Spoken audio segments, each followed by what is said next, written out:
my walk, you know what I'm saying? Got the idea for this video. Excuse the wind, it's kind of windy as fuck out here, and I'm in my stunning workout gear. That's right, ankle bracelets, uh, all fucking taped up and shit. Okay. So, title of this video is "You Come First." It should probably be called "You Go First," but I think the title that I chose is a little bit more eye-catching, you know. So, you kind of just been clickbaited as far as that goes. But what I'm referring to is I've noticed a lot of different things as far as obviously as it relates to the occult and magic and what people expect, you know, once you cast the spell or have the spell casted for you, like what to expect and things of that nature. I don't even know if this video is going to make it, because if it's too windy and fucked up, I'm going to just... But one thing that I do get a lot is magic for, and I'm just using this one subject as just an example,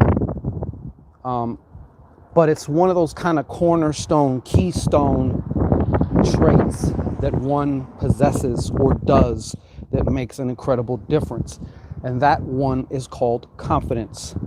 Now, sometimes people come to me, clients come to me, and they may ask in a roundabout way, but what they're really asking for is confidence. Now, here's the funny thing about confidence. Most people want confidence before they've done the thing, whatever that is, right? So whether if it's attracting, you know, you want to be confident so you attract lovers or something, right? Let's just make it simple, right? So depending on your situation, your life experiences, whether you have had experience in attracting lovers, that's going to make a difference. You know, do you have some form of reference in your mind, or is this something totally new? The other thing about it, though, and it's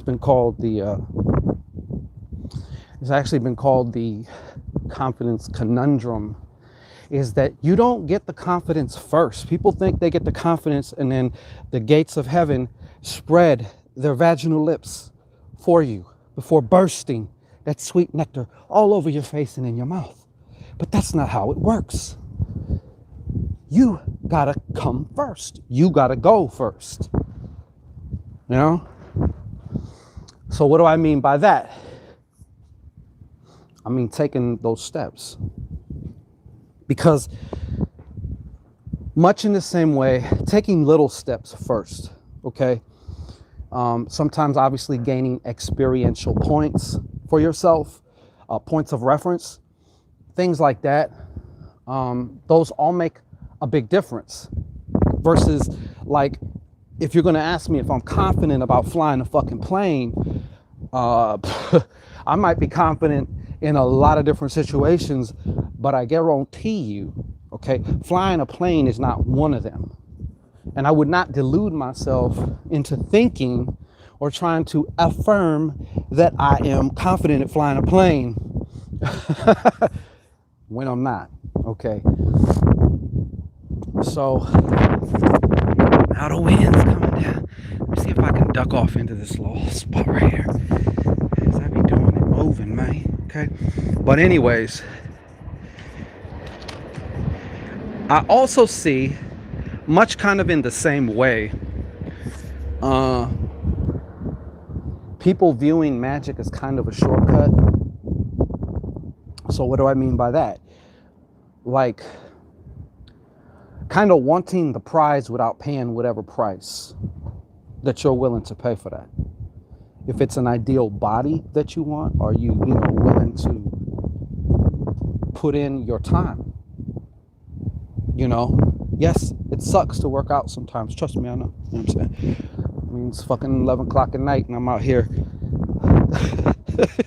looking like a bulletproof homeless bum. All right. So, but do you want the result? You know what I'm saying? And it's not just about the result. I'm firmly becoming much more of a believer in the habits that equate into one having the goals or having accomplished the goals that they seek.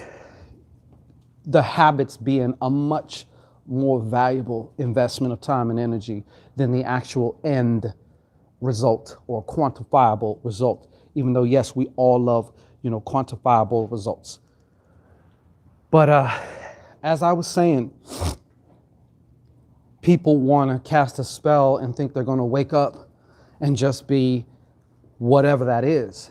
And though I'm not one to say that anything is impossible, because I truly believe anything is possible.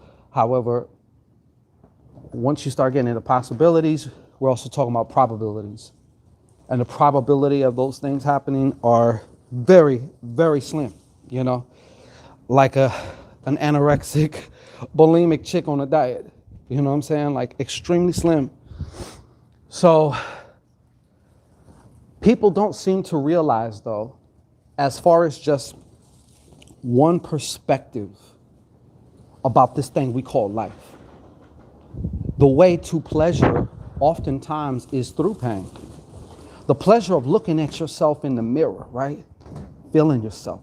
Like your hand, you almost want to put your hand on your muffin and get in the mix because you feeling what you see. You know what I'm saying? That came because you were able to direct your habits and shit like that. You didn't just, go to bed one way and wake up another. Maybe internally there was a shift, but outside, I seriously doubt that shit happened. So people want to kind of, and I get it. I'm the same way. I could be just as fucking lazy, just as everything. People want to avoid the pain part of things or the uncomfortableness of that. But, as I began just doing more soul searching and just, looking at things from a whole bunch of other perspectives, it's like it'd be impossible and it actually would be detrimental to just be happy all the time. Think about if you was happy and complacent all the time. Boxers and fighters have a saying that it's harder to get up at 5 or 4:30 in the morning from some silk sheets.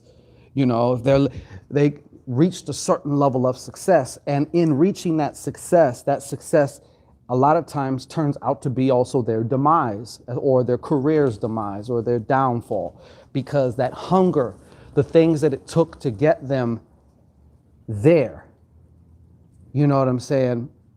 It's obviously going to take something different to sustain that shit. But when all of that leaves, it's a whole other thing. So just kind of like getting, I guess, a little bit philosophical with my points of view on things. And yes, magic can definitely do a lot. Your journey into the occult should, okay, I'm going to use the should word, should be more about self-transformation. Yes, you can fit in other things. You can fit in other shit that you want to do. You know what I'm saying? But it should be about that, first and foremost. And then you get the little toys and the shiny things and stuff like that. You know what I'm saying? So that's just my opinion on shit, But I know that there are a lot of people that kind of think, and I was one of them too when I first got into the occult. I thought you could just do a couple spells, light a candle and shit, and, A, B, and C would happen, just happen. And though there have been plenty of times where A, B, and C just did seem to almost fucking happen, there was also a lot of times where I had to go first, meaning I had to make the small changes. Okay, well, if it's about like your body, then okay, I haven't worked out in half a year or a year, so I'm going to start with 10, 15 minutes, just a light workout, because I already know myself. I need to get the momentum going. I need to get the shit rolling. You know what I'm saying? So, and then after one day turns into a week, into 2 weeks, 3 weeks, you kind of forget about your little goal or whatever, because now it becomes more of a habit to whereas even though it sucks, right? It fucking sucks. But it sucks more to not fucking do it. You know? Something like that. So magical thinking is pretty much like what you would call like the magic pill. You just take this pill. The one shot kill will cure everything. But that's like saying, what's more important to you? You know what I'm saying? Like, is it your brain? You know, it's all about the brain. Or is it about your heart? It's all about your heart, right? Or about your stomach. You know, the point is you actually fucking need all of these things. They all need to be working symbiotically, you know, together. So that's all I'm saying. Magic bullets don't exist. And to think like that is basically just to delude oneself. At some point in time, there's for you, for me, for everybody, there's going to be that point in time where we have to confront or accept certain things about ourselves. Though we may hate them, though we may be embarrassed about them, though we may not like them, in order for us to keep going to another level or to grow, I guess you could say. So that's been my little thought here. I know I was kind of all over the place, man, but yeah, I thought I'd drop a little something on you. I just kind of felt like saying that because as long as you're willing to invest, you know, your habits and shit to back up your magic, then you really can't fail almost. And that's another thing though, you should embrace failure. Because it's like we live in this world of paradoxes, right? The road to success is built on failure. The road to being confident and accepted is built on the fact that you've been comfortable with getting rejected. You know, so we live in this matrix of paradoxes. And I think a lot of times we forget that. That was kind of my main point in making this video, is just to kind of bring up some thinking points for some of you or for whoever needs to hear this shit. All right, it's Sean Go Ray. Peace.